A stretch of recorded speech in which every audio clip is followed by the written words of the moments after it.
Salut tout le monde, j'espère que vous allez bien, que c'est pas trop difficile en ce moment avec le full confinement là, bloqué à la maison.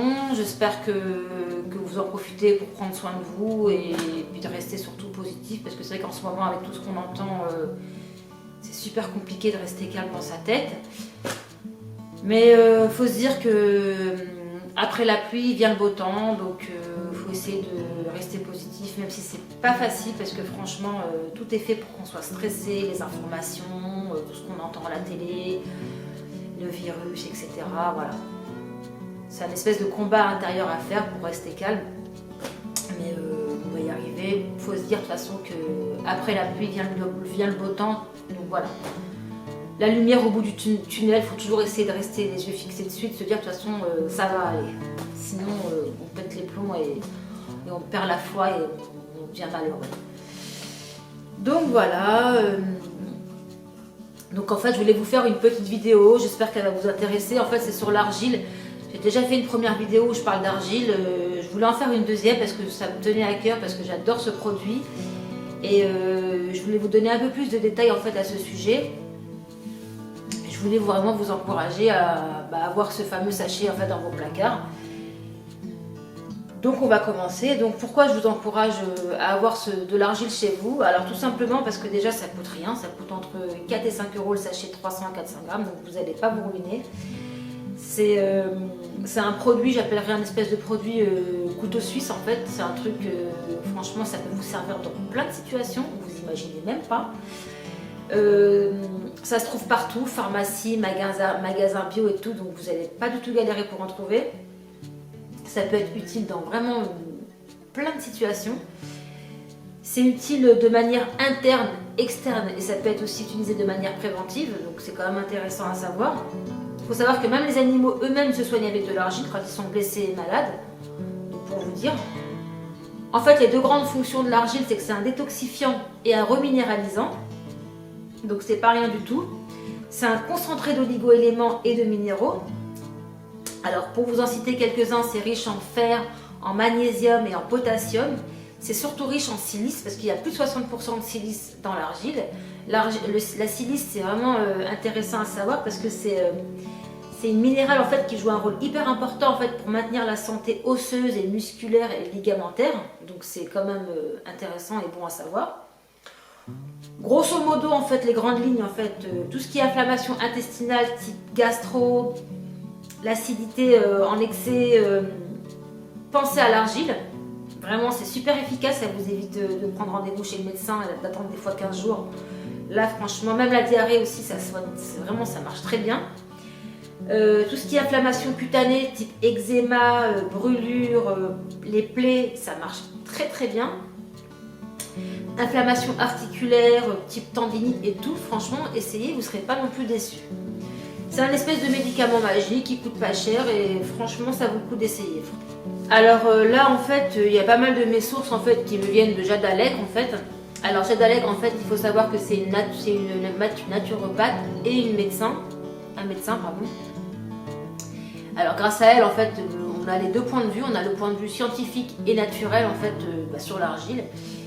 Et elle est aussi créatrice en fait d'une association qui s'appelle L'Homme et l'Argile. Alors c'est une association qui est géniale parce que ça permet en fait d'aller à la rencontre des populations pauvres dans le monde en fait et de leur permettre d'utiliser leurs ressources locales, donc dont l'argile du coup, et de se soigner avec. Parce que bon, il y a pas mal de pays dans le monde en fait qui n'ont pas accès aux médicaments, qui n'ont pas accès aux médecins, etc. Et justement en fait son association permet justement de diffuser l'information sur l'argile à un maximum de personnes et pour qu'ils puissent se soigner en fait avec. Sachant que déjà il y a beaucoup de populations dans le monde qui se soignent avec l'argile, mais elle renforce encore plus le travail. Donc elle fait vraiment un travail génial pour ça. Et puis je vous invite, si vous voulez vraiment en connaître plus sur l'argile, avoir plus d'informations, à aller justement écouter les interviews de Jade Allègre ou aller même sur son site en fait, association L'Homme et l'Argile.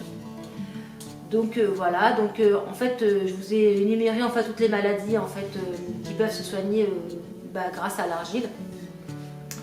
Alors vous avez la cystite. Alors la cystite, moi j'en fais régulièrement à cause de mes traitements, des médicaments, de la sclérose en plaques. Donc ça marche très bien. Avant je prenais plein d'antibiotiques, vraiment ça m'abîmait ma flore intestinale. L'argile, ça marche très bien pour les cystites, croyez-moi, je suis la première à l'essayer. En tout cas, ça marche bien sur moi. Alors, ça peut guérir aussi les coliques, les ulcères, les calculs rénaux, les gingivites, donc les gastro, les diarrhées, forcément. Les touristas, alors si vous partez en vacances dans certains pays où l'hygiène reste un peu à désirer, je vous invite vraiment à prendre avec vous de l'argile parce que ça peut vraiment vous sauver. Ça, vraiment, alors la tourista, l'argile, ça marche très bien. Il faut savoir que déjà il y a beaucoup de médicaments qui sont faits à base d'argile, donc voilà, il faut le savoir. Alors l'argile peut remplacer les antibiotiques et anti-inflammatoires, sachant que l'argile en fait c'est un antiviral contrairement à l'antibiotique qui n'agit pas contre le virus. L'argile, elle attrape toutes les toxiques, les virus, les bactéries et pas mal de produits chimiques. Donc vous avez un grand ménage grâce à l'argile.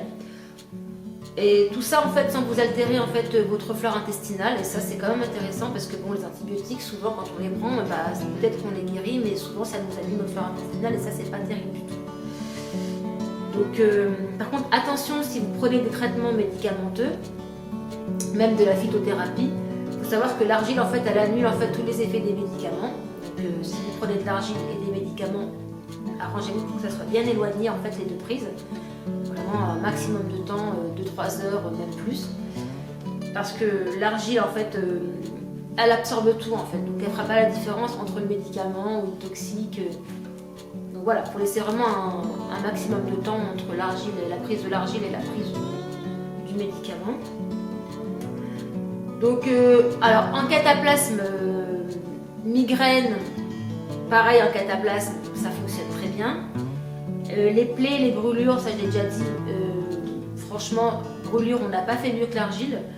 Parce que contrairement au traitement classique, déjà elle stoppe la douleur quasiment immédiatement. Quand vous mettez de l'argile en fait sur une brûlure, ça vraiment ça calme la douleur tout de suite. Et en plus, ça cicatrise vraiment la peau. Ça veut dire que ça reconstitue en fait tout le tissu. Vous avez vraiment votre peau d'origine. Contrairement aux médicaments classiques, en fait, ça laisse une cicatrice. Que l'argile, non, c'est vraiment... c'est presque magique, quoi. Vraiment, l'argile, c'est beaucoup mieux que les médicaments classiques. On n'a vraiment pas fait mieux jusqu'à maintenant. Donc, quelle argile choisir? Alors, au niveau des couleurs, vous avez la blanche, la rose et la verte. Alors, elles sont tous bonnes pour la santé. Sachant que la blanche, c'est la plus douce et la verte, c'est la plus puissante. Donc, usage interne, je vous conseille de prendre de l'ultra ventilée parce qu'elle se dissout plus facilement dans l'eau. Donc, pour la boire, pour une diarrhée, etc. Franchement, c'est beaucoup mieux parce qu'elle est désablée et puis elle se dissout dans l'eau. Aussi, pour les brûlures et les plaies et les piqûres, prenez là aussi ultra ventilée parce qu'il n'y aura pas les morceaux de sable dedans, elle sera vraiment, ça sera mieux. Externe, pareil, par contre externe, il n'y a pas besoin de la prendre ultra ventilée, vous pouvez la prendre juste concassée. Concassée en fait elle est brute, en fait il y a le sable dedans, donc bon, si vous voulez la mettre en cataplasme, il n'y a pas besoin qu'elle soit ultra ventilée, donc vous pouvez la prendre juste brute en fait, si c'est pour la prendre en cataplasme, juste comme ça. Donc voilà, donc en tout cas elles sont tous bonnes pour la santé, la blanche ou la rose, chose que la verte en fait elle est juste un peu plus puissante que la blanche, c'est tout, mais franchement moi je prends la verte, je prends tout le temps celle-là parce que elle me convient, mais je veux dire si vous prenez la rose et que vous trouvez qu'elle est meilleure pour vous et que ça fonctionne, voilà, l'argile ça fonctionne aussi, rose ou pas, ou blanc, ça marche très bien du moment que ça fonctionne sur vous, c'est l'essentiel. Donc voilà, écoutez, j'espère que vous avez aimé la vidéo, que vous allez pouvoir peut-être commencer à l'utiliser dans vos petits tracas de tous les jours. Je vous dis surtout bon courage en ce moment.